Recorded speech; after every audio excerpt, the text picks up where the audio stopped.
is a story of a man by an image of his childhood. The violent scene which upset him, and whose meaning he was to grasp only years later, happened on the main pier at Orly, Paris airport, sometime before the outbreak of World War III. Orly, Sunday. There the parents used to take their children to watch the departing planes.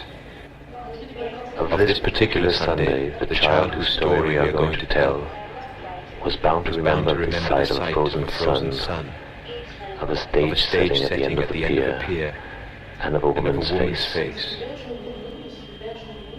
Nothing tells memories from ordinary moments. Only afterwards do they claim remembrance on account of their scars.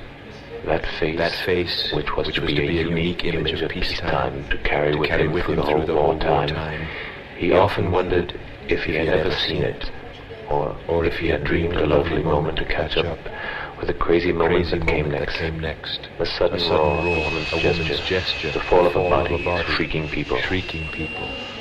Only later did he realize that he had seen a man dying.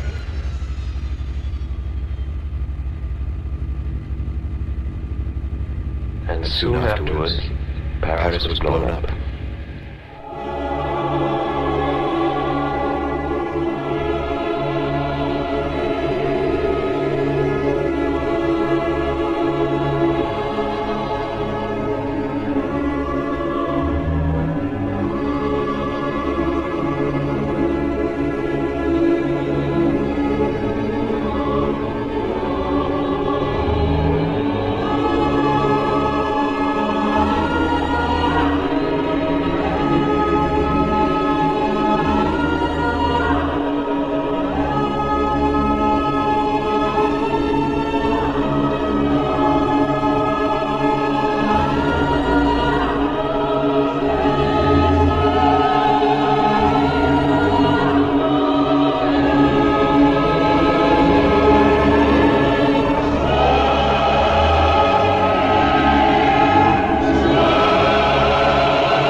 Many died. Some fancied themselves to be victors. Others were made prisoners. The survivors settled beneath the Chaillot in a network of galleries.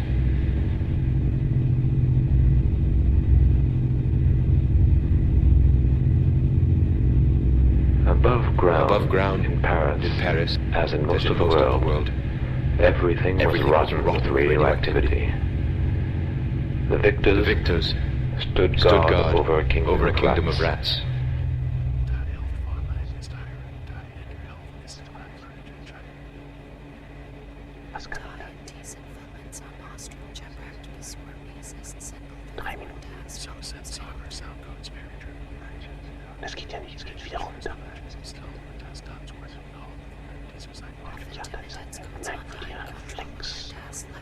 The prisoners were submitted to experiments of great concern apparently to those who conducted them. The outcome was disappointment for some, death for others, and for others madness.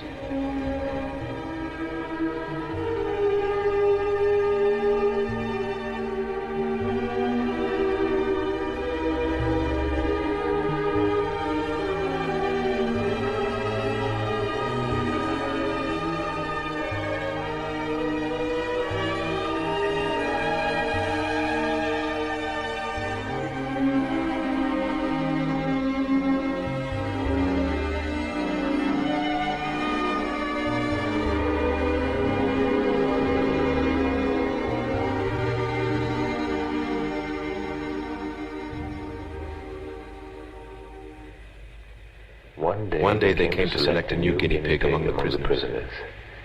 He was the man whose story we are now telling.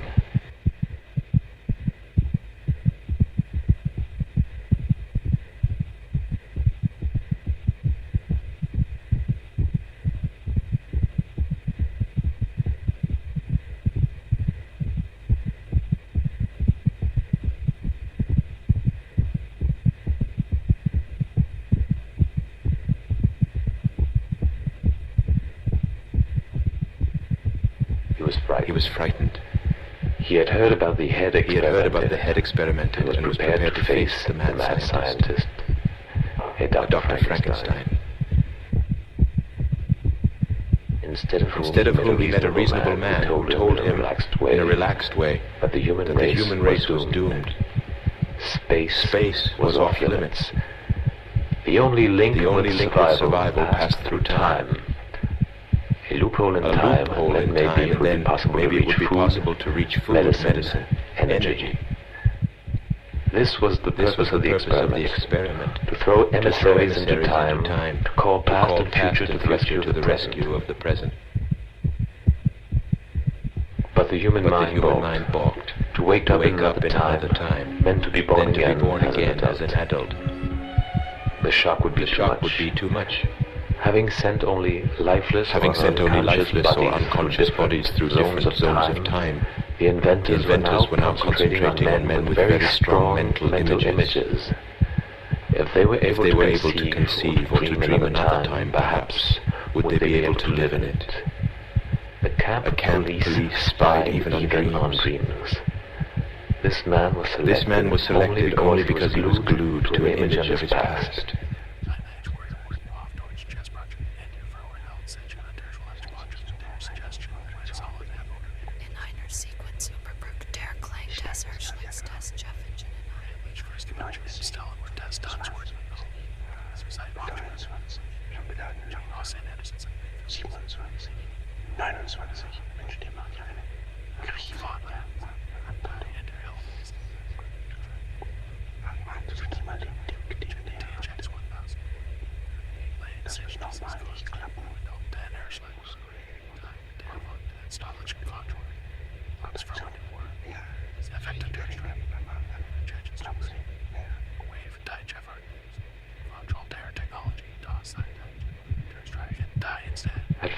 At first, nothing else but the stripping out of the present. They start again. The man doesn't die, nor does he get mad. He suffers. They continue.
On the 10th day, images begin to ooze like confessions.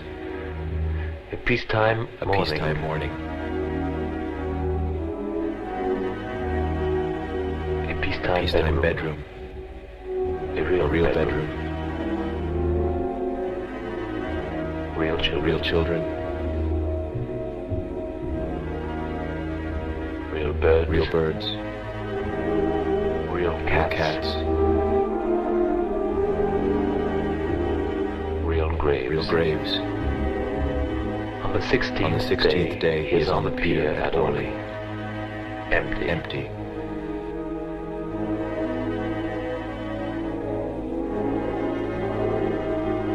Sometimes he reaches a day of happiness, but another one. A face of happiness, but another one. Ruins. A girl who could be the one he is yearning for. He crosses her path on the pier. He sees her face in a car, smiling. More images pour out in mix. The museum. Perhaps the museum of his memory.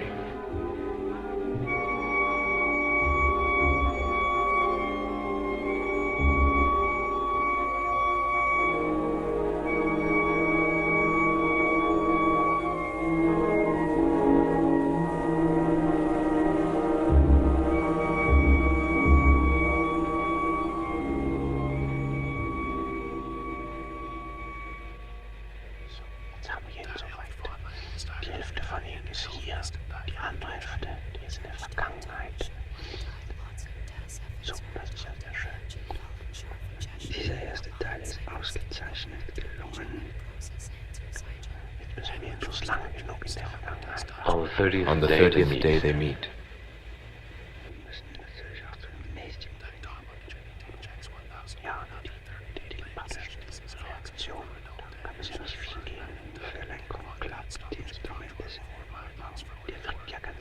Now he is sure she is the one. As a matter of fact, it's the only thing he may be sure of. In the middle of this dateless world which first stuns him by its splendor. Around him, only fabulous materials, glass, plastics, terry cloth. Once he gets out of this fascination, the woman has gone.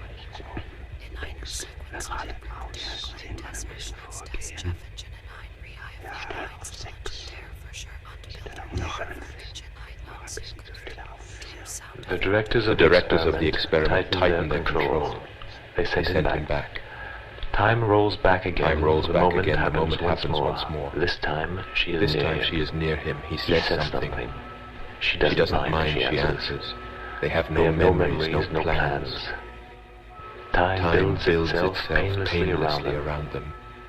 As landmarks, they have the very taste of this moment they live. On the walls.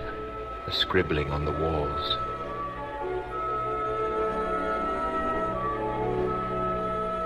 Later on they are in a garden. He remembers there were gardens.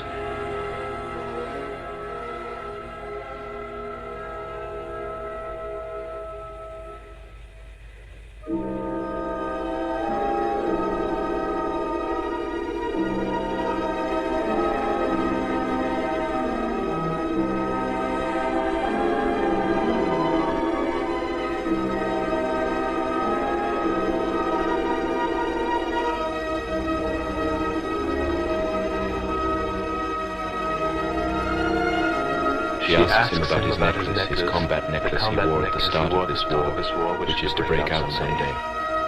He invents an explanation.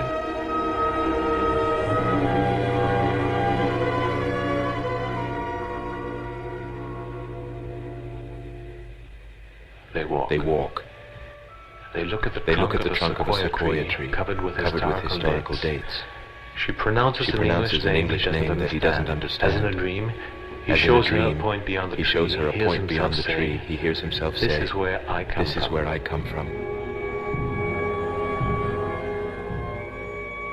And falls back exhausted. Then another wave of time lifts him up. They probably give him another shot.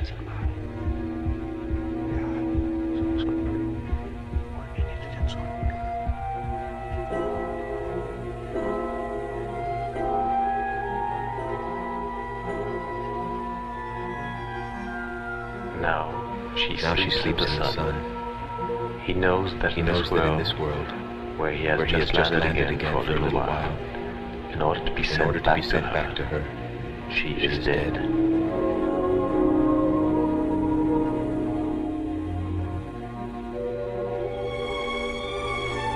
She wakes up. He speaks again.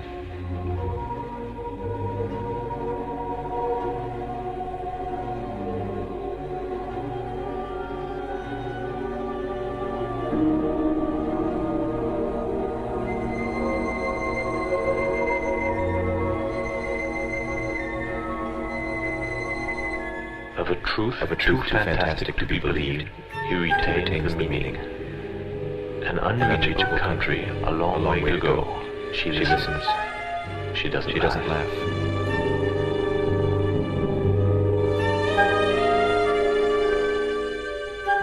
Is it another day? He doesn't know.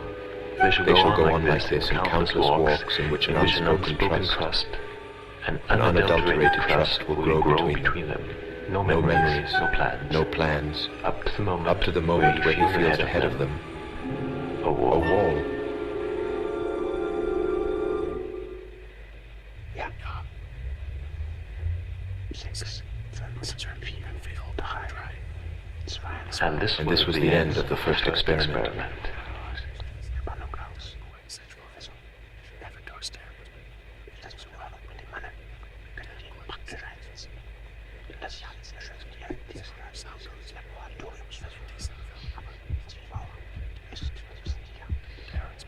It was the starting point for a whole series of tests, in which he would meet her at different times. She welcomes him in a simple way. She calls him her ghost. One day, she is frightened. One day she leans over him. As for him, he never knows whether he moves towards her, whether he is driven, whether he has made it up, or whether he is only dreaming.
Around the 15th day, they meet in a museum filled with ageless animals.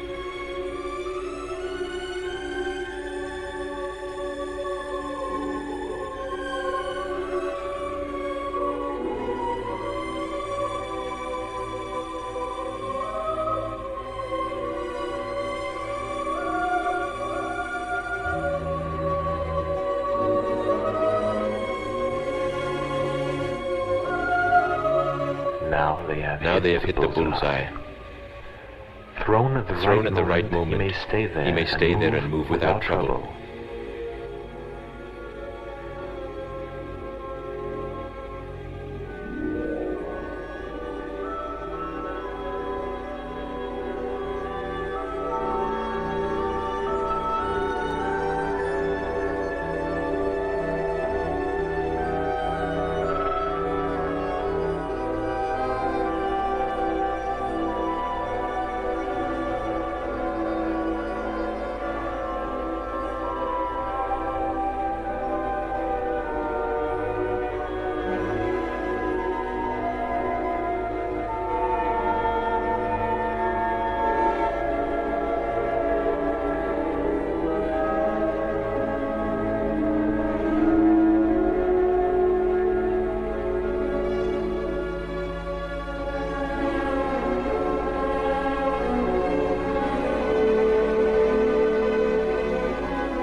The girl seems also to be tamed. She accepts as a natural phenomenon the ways of the visitor who comes and goes, who exists, talks, laughs with her, stops talking, listens to her, then vanishes.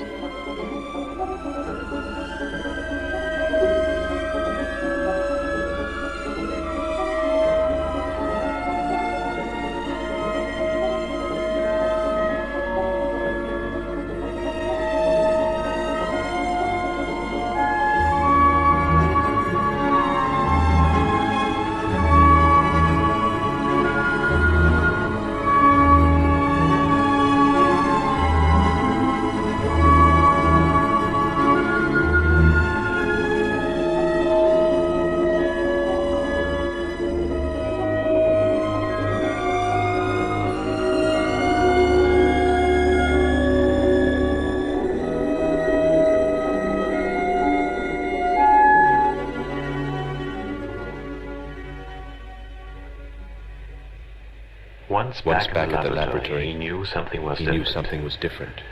The camp leader was there. From what was said around him, he made out that after the brilliant result of the experiment in the past, they now meant to ship him into the future. Excitement made him forget for a moment that then the meeting at the museum had been the last.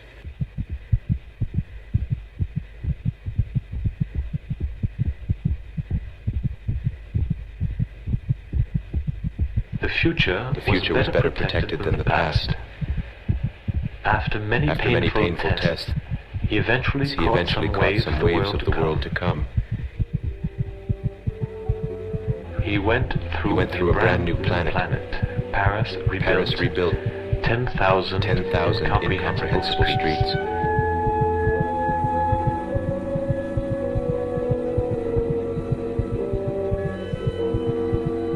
Other men were waiting for him. This was a brief encounter. Obviously, they refused this slag of another time. He said his piece. Since humanity had survived, it could not refuse to its own past the means of its own survival. That sophism was taken for faith in disguise.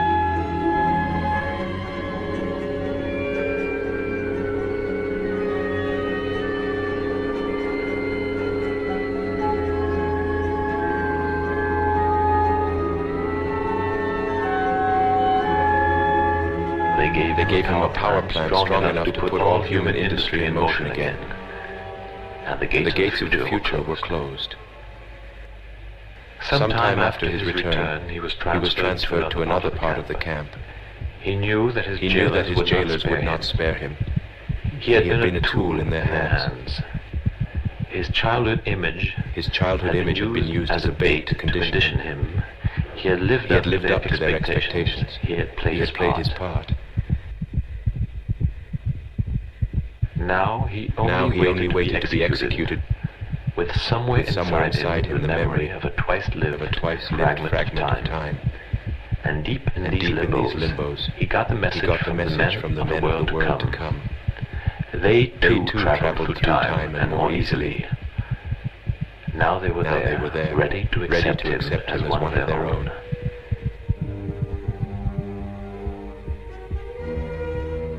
But he had a different request. Rather than this pacified future, he wanted the world of his childhood, and this woman who perhaps was waiting for him. Once again on the main pier at Orly, in the middle of this hot pre-war Sunday afternoon, where he was now able to settle down, he thought in a confused way that the child he had been was due to be there too, watching the planes. But first of all, he looked for a woman's face at the end of the pier.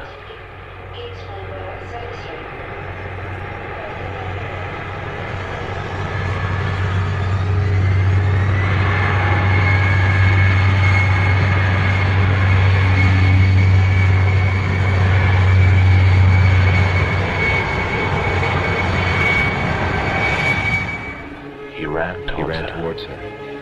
And when he recognized the man who had trailed him since the camp, he knew there was no way out of time. And he knew that this haunted moment he had been granted to see as a child was the moment of his own death.